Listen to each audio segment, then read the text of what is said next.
Kyautar da ta mutu a baya ita ce a yanzu take ƙoƙarin tashi ta ci balbal a tsakanin waɗannan jarumai guda biyu. Barka da warhaka mai sauraro, kuma sannunmu da ƙara saduwa a cikin wannan tashar tamu mai albarka mai suna Olmovies 24 TV, inda a yau ma muke tafiye muku da wannan babban rahoto haɗe da wannan faifan bidiyo dangane da waɗannan jarumai guda biyu, Murja da kuma Hadiza Gabon. Mai sauraro ka biyo mu a sannu, kuma idan har kai baƙo ne a wannan tashar tamu mai albarka, ka dangwala mana subscribe haɗi da ƙararrawa domin kasancewa tare da mu a koda yaushe da zarar mun saki zafafan shirye-shiryenmu da kuma ingantattun labaranmu, inda za mu ci gaba da zaƙulo muku manya-manyan rahotanni na cikin gida Kannywood da kuma gida Najeriya da dai sauran abubuwan da suke wanzuwa a duniya. Ku biyo mu. Jaruma Hadiza Gabon, wacce kowa ya sani a shafukan yaɗa zumunta iri-iri a koda yaushe cece-kuce yakan yawan wanzuwa a kanta dangane da turka-turkar da ake samu a kan waɗannan jaruma. A yanzu dai ga kuma wani sabon rikici ya ɓullo a tsakaninsu da Murja TikTok. To shin menene a tsakanin wannan jaruma Hadiza Gabon da kuma jarumar TikTok wato Murja Kunya? Ka biyo mu a sannu.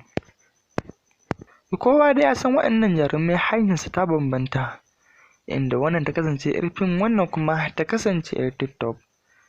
Ta yaya ne wannan turka-turka ta kasance da kuma yace wannan abu ya wakana?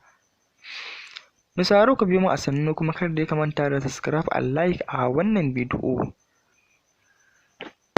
inda za mu warware maka zare da abawa na wannan lamari idan har ka biyo mu a wannan bidiyo daki-daki. Da farko dai za mu fara ne ta kan jaruma Hadiza Gabon, wato jarumar fina-finan Hausa na Kannywood gida Najeriya, har ma da Nollywood na Dollywood na kudancin ƙasar nan. Jaruma Hadiza Gabon, wacce cece-kuce yake yawan tasowa a kanta a social media wato kafafen yaɗa zumunta, inda kuma yawancin jita-jitan da ke wanzuwa a kanta idan aka bibiye tushen labarin sai a samu ba gaskiya ba ne. A yanzu ma dai ga wannan abu da reshe yake nema ya juye da mujiya a kan tsakaninta da 'yar uwarta jaruma wato Murja Ibrahim Kunya, wadda aka fi sani da Murja TikTok. Jaruma Murja TikTok, wanda kowa ya santa 'yar hayaniya ce kuma 'yar bankan-ce, inda take yawan tada jijiyoyin wuya a kan duk wanda ya latsa ta da kuma duk wanda ya so taka mata birki a kan abubuwan da take yi. Jaruma Murja TikTok, wanda ba ta shakkar kowa, kuma duk wanda ya ce zai shige mata gaba tuni za ta feɗe shi ta mai yaga-yaga a kafafenta na sada zumunta wato social media, uwa uba ma gidanta TikTok.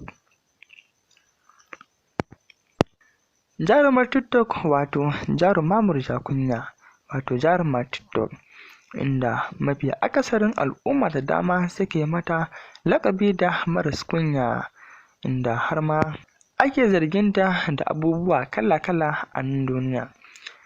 Mai sauraro ka biyo mu a sannu, kuma kar dai ka manta da subscribe and like a wannan bidiyo, inda za mu kawo maka cikakken